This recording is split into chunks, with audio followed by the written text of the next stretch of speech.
பூமி சுற்றுறதே இயக்கமே ஒரு சவுண்டில் தான். உங்களுக்குள்ளார ஒரு சவுண்டு இருக்குது, நீங்களே உணரலாம். உங்கள் 2 விரலையும் எடுத்து உங்கள் காதை அடைச்சிங்க, ஒரு ஒயின்னு சவுண்டு கேட்கும். அடைச்சி பாருங்களேன். காதில் 2 இந்த ஆள்காட்டி விரலை எடுத்து 2 விரலாலையும் இப்படி அழுத்துங்க. அழுத்துறது ஒரு சவுண்டு இருக்கும். ஆனால் இதை சில ஒரு தியான சென்டரில் இதுதான் ஓம்கார தியானம் அப்படின்லாம் கொடுத்துக்கிட்டு இருக்காங்க, தீட்சை. இதான் ஓம்கார தியான தீட்சை அப்படின்னு வழங்கிக்கிட்டுல இருக்காங்க. இது ஓம்கார தியான தீட்சையெல்லாம் கிடையாது. அதான் நாங்கள் ஓப்பனாகவே சொல்கிறோமே. இதை அழுத்துனீங்கன்னா ஒரு சவுண்ட் இருக்குது. இந்த சவுண்டில் தான் நீங்கள் வாழ்ந்துக்கிட்டு இருக்கீங்க. சவுண்டுக்குன்னு ஒரு மகத்துவம் இருக்குங்கய்யா. சவுண்டுக்குன்னு என்ன மகத்துவம் இருக்குது? ஒரு வண்டு இருக்குது, அந்த வண்டு டைரெக்டாக புல்லை பெற்றுக்கல, இன்னொன்று பெற்று வச்சுருந்தா ஒரு சின்ன ஒரு பூச்சி, அந்த பூச்சி எடுத்துகிட்டு தன்னோட கூட்டில் வைக்கிது. அந்த வண்டு வைன்னு அந்த வண்டு பறக்கும்போதுன்னா வைன்னு ஒரு சவுண்டு வரும். அந்த சவுண்டை என்ன பண்ணுது, அந்த வைன்னு சவுண்டு போட்டு அந்த கூட்டை ரவுண்டு பண்ணுது. பூமி எப்படி தன்னைத்தானே அது இந்த சுற்றிக்கிட்டு சூரியனை சுற்றி வருதுன்னு சொல்ல மாரி ஒரு வட்டம் போடுது. வட்டம் போட்டு ஒரு குறிப்பிட்ட நாளில் பார்த்தீங்கன்னா அது கொண்டு வந்த பூச்சி இந்த வண்டோட சேஃபில் மாறிடுது. எப்படி இது உங்கள் விஞ்ஞானத்தால் இது விளக்க முடியுமா? இது சத்தியம், இது உண்மை. இப்போ நாங்கள் சொல்கிறது இன்னும் பல ரகசியங்கள்லாம் இருக்குது. பழந்தினி ஒவ்வா இருக்குல்ல, அதுக்கு ஆசன வாயே கிடையாது, மோஷனே போகாது, யூரின் மட்டும்தான் போகும். பழத்தை நல்லா சப்பி உறிஞ்சிட்டு கக்கிடும். தேரைக்கு மரணம் கிடையாது, பாம்புக்கு இயற்கை மரணம் கிடையாது, மனிதனுக்கு இயற்கையாகவே மரணம் கிடையாதுங்கய்யா. உங்களுடைய செயற்கைத்தனமான வாழ்க்கையில் தான் நீங்கள் செத்து கொண்டிருக்கின்றீர்கள். உடனே நான் இயற்கையை இங்கே நான் சொல்லலை, இந்த இயற்கை ஆர்வலர்கள் சொல்கிறத நான் சப்போர்ட் பண்ணல, சித்தர்கள் சொல்லக்கூடிய தத்துவத்திற்குள் வரல. இந்த சவுண்டில் குளவியாக மாற்றக்கூடிய அளவிற்கு ஒரு மகத்துவம் இருக்கின்றதுனால் இந்த சவுண்டை நாங்கள் ரிசர்ச் பண்ணோம், பல ஆய்வுக்கு உட்படுத்தி. ஏன்னா இப்போ ஒரு குருவிட்ட நீங்கள் தீட்சை வாங்கி, சித்தர்கள் சொல்கிறாங்க 12 ஆண்டு காலம் குரு சிஷ்ய பந்தத்தில் நீங்கள் தீட்சை வாங்கி முதல் தீட்சையிலேருந்து ஒன்றா வரணும். பட் இன்றைக்கி அதுக்கெல்லாம் வாய்ப்பு கிடையாது. யாரும் அது மாதிரிலாம் உங்களால் 12 வருஷம்லாம் இருக்க முடியாது. இந்திரிய ஒழுக்கம்லாம் உங்களால் பண்ண முடியாது. கல்யாணம் பண்ணி ஆகணும். நம்மலாம் சினிமா பார்க்குறோம், மைண்ட் செட்டப் நிற்காது. அப்படிலாம் பார்த்தோன்னா கோடியில் ஒருத்தவங்க தான் நிற்க முடியும். எல்லா மக்களும் பயனடைய வேண்டும் என்பதற்காக ஒரு அதிநவீன யுக்திகள்லாம் இப்போ நம்ம எடுத்திருக்கோம். இப்போ எடுத்து என்ன பண்ணுறோம்னா சில சவுண்ட்ஸை பிரயோகம் பண்ணுவோம். இந்த சவுண்ட்ஸை நீங்கள் கேட்கும்போது என்ன ஆகுனா கொஞ்சம் சவுண்ட்ஸ் அதிகமாக தான் இருக்கும். ஏன்னா உங்களுக்கு சவுண்ட் அதிகமாக தான் உங்கள் மைண்டு நிற்கும். இங்கே காலையிலே நாங்கள் சவுண்டு கொஞ்சம் அதிகமாக தான் வச்சுருப்போம். ஏன் வைக்கிறோம் அப்படின்னா நீங்கள் கண்டிப்பாக பேசக்கூடாது ஒருத்தவங்கிறதுக்காக தான். இங்கே உட்காந்து நீங்கள் செல்ஃபோன் பேசக்கூடாது, இங்கே உட்காந்து நீங்கள் பக்கத்தில் வந்தவங்களோட அவங்களோட ஆன்மீக அனுபவத்தை கேட்கக்கூடாதுங்கிறதுக்காக தான். ஏன்னா வந்தால் சும்மா இருக்கிறது இல்லை, உட்காந்து இது வணக்கம், என்ன ஊர்லேருந்து வந்துருக்கீங்க, இந்த ஊர்லேருந்து எங்கெங்கெல்லாம் போயிட்டு வந்துருக்கீங்க, எத்தனை சென்டர், என்னென்ன தீட்சை வாங்கியிருக்கீங்கிறது. அப்புறம் அவங்க ஒரு கதையை சொல்கிறது, ஏற்கனவே இது குப்பை, அதோடு சேர்த்து இன்னொரு குப்பையோட கதையும் நம்ம கேட்டுக்கிறோம். அந்த குப்பையும் நமக்குள்ளார போயிடுச்சா அப்படியே உட்காந்துக்கிறது. இல்லையே, அங்கே அந்த பஞ்சாச்சாரத்தை அப்படி சொன்னாங்க, அப்போ எனக்கு இப்படி தோணுச்சேன்னு ஒன்றே சொல்கிறது. சொன்னவங்களுக்கு உடனே டென்ஷன் ஆகிடும், எனக்கு ஏன் அப்படி வரல. வந்தது குப்பையை க்ளீன் பண்ணுறதுக்கு, குப்பையை நீங்கள் ஏற்றிட்டு போவீங்க. இதுக்காக தான் நாங்கள் சவுண்ட் அதிகமாக வச்சோம். இது என்னோடய டெக்னிக்ஸ். நான் தான் சொன்னேன் சவுண்ட் இங்கே அதிகமாக தான் வைக்கணும், யார் கூடயும் பேசக்கூடாது, செல்ஃபோன் யாரும் யூஸ் பண்ணக்கூடாது. செல்ஃபோன் பேசினா வெளில போய் பேசிங்க. ஏன்னா நீங்கள் அது உங்களோட இங்கே சுதந்திரங்கள் கொடுக்கப்படுகின்றது. எந்த அளவிற்குன்னா அடுத்தவங்களோட ஆன்ம சுதந்திரத்தை நீங்கள் பறிச்சிடக்கூடாது. அவங்க ஒருத்தவங்க பீஸ்ஃபுல்லாக அந்த சாங்ஸ் கேட்டுக்கிட்டு இருப்பாங்க, நீங்கள் உட்காந்து அப்போ தான் ஃபோனில் உட்காந்து நான் ஈவினிங் வந்துடுவேன், நிகழ்ச்சி ஒரு 6க்கு முடிஞ்சிடும், நாங்கள் ஒரு சப்பாத்தி நைட்டுக்கு அப்படின்னா என்ன வருது, எதுக்கு வந்தோம்? இது ஒரு பெரிய மகத்துவம். சவுண்ட்லேயும் லைட்லேயும் தான் ரகசியம் இருக்குது. அதனால தான் கோயிலில் தீபாரதனையும் சவுண்டு பெல்லும் கொடுக்குறாங்க. ஒன்று நம்ம சவுண்டை பிடிச்சி உள்ளார அந்த உள்முக பிரயோகம் போய் ஜோதியை பார்க்கலாம், வேற ஒரு கீஸ் வச்சுக்கிட்டு ஜோதியை பார்த்ததுக்கப்புறம் சவுண்டு கேட்கும்.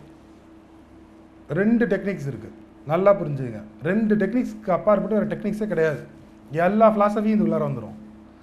உங்களுக்கு கொடுக்குற தீட்சை முறைகள் சவுண்டை பிடிச்சி உள்ளார போகிறது ஒரு முறை, லைட்டை பிடிச்சி போகிறது ஒரு முறை. பட் நம்ம இங்கே சித்தர்கள் சொல்கிறது 2 முறையுமே தான் நாங்கள் இங்கே சொல்கிறோம்.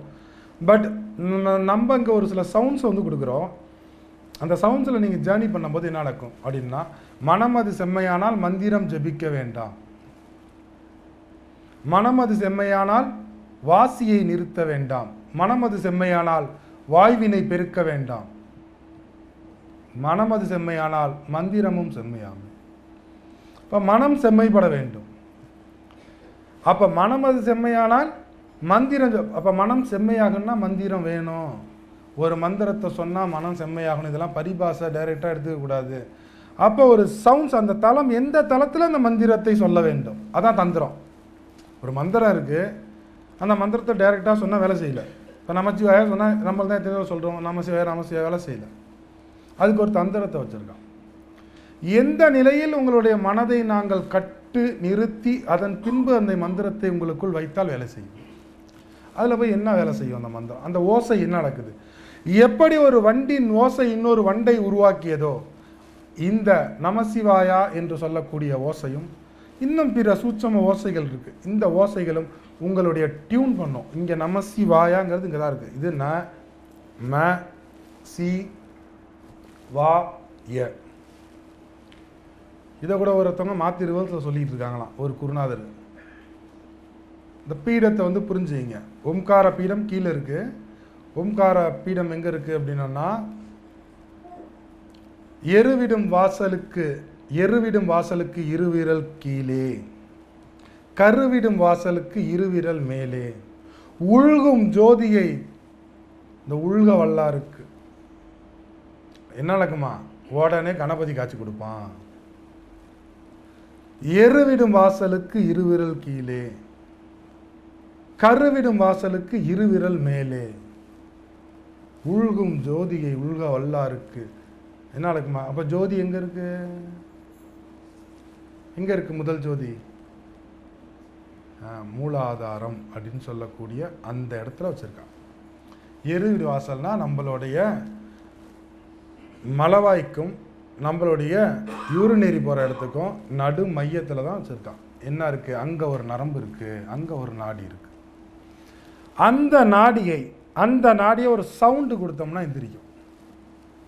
எப்படி ஒரு சவுண்டு கொடுத்தா எந்திரிக்கும். நீங்கள் போய் வீட்டில் உட்காந்துட்டு நான் குண்டலினி தீட்சை வாங்கியிருக்கேன், அந்த தீட்சை வாங்கியிருக்கேன் நீங்களே உட்காந்து சொன்னாலாம் நடக்காது. ஏன் நடக்காது? அறிவியல் ரீதியாக யோசிச்சு பாருங்கள்.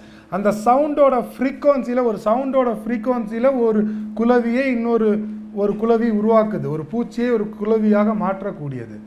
அதனால இங்கேயும் நாங்கள் ஒரு சவுண்டு வச்சுருக்கோம். சவுண்டில் இது நடக்கும். பட் அது மட்டும் போதுமா? பத்தாது. குருவருள் கிட்டினால் திருவருள் கிட்டும். அதற்கு முன்னாடி நீங்கள் க்ளீன் ஆகணும்.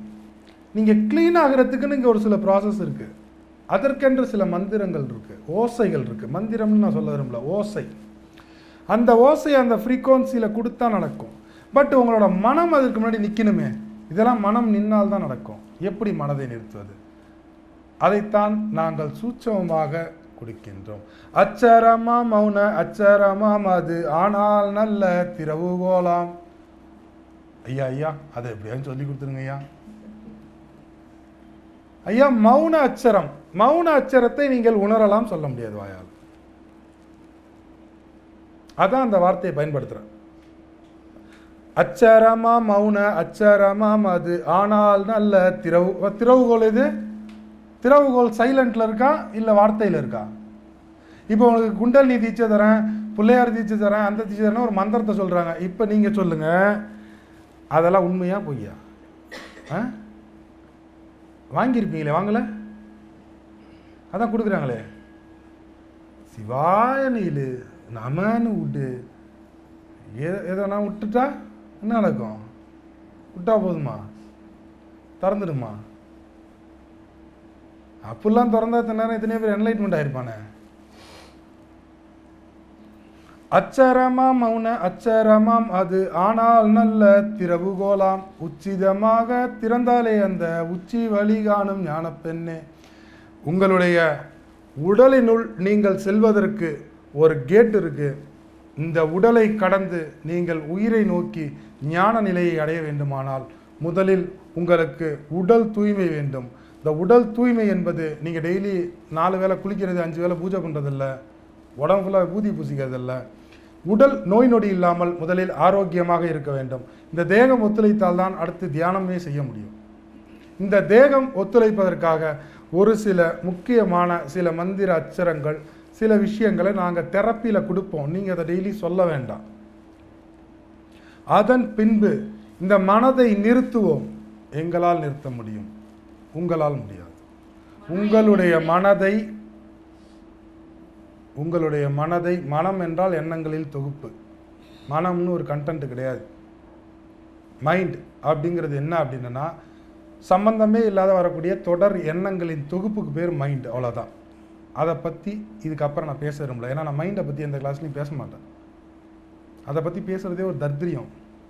அதை பற்றி பேச பேச அதை வளர்ச்சி அடைஞ்சிட்டு தான் இருக்கும். நீங்கள் கேட்குற எல்லா கேள்வியும் அங்கேயும் தான் கேட்குறீங்க. நீங்கள் உயிரை உணர்ந்துட்டீங்கன்னா நீங்கள் கேள்வியே கேட்க மாட்டீங்க. கேட்குறதுக்கு அங்கே ஒன்றுமே இல்லை. ஏன்னா உணரக்கூடிய விஷயத்த நீங்கள் கேள்வியில் கேட்டு நீங்கள் அறிவால் அறிந்து என்ன பண்ண போகிறீங்க? கதையாக தானே இருக்கும். இப்போ நான் எப்படி என்லைட்மெண்ட் அடைஞ்சேன்னு நான் ஒரு விஷயத்த சொல்கிறேன்னா அது உங்களுக்கு கதை தான். அது உங்களோட என்லைட்மெண்ட்டா? அதனால தான் நான் என்னோட என்லைட்மெண்ட்லாம் பற்றி நான் பேசுகிறதே கிடையாது. ஏன் அது வேஸ்ட் உங்களுக்கு. நீங்கள் எப்படி என்லைட்மெண்ட் ஆகணும்னு தான் பேசிக்கிட்டு இருக்கோம்.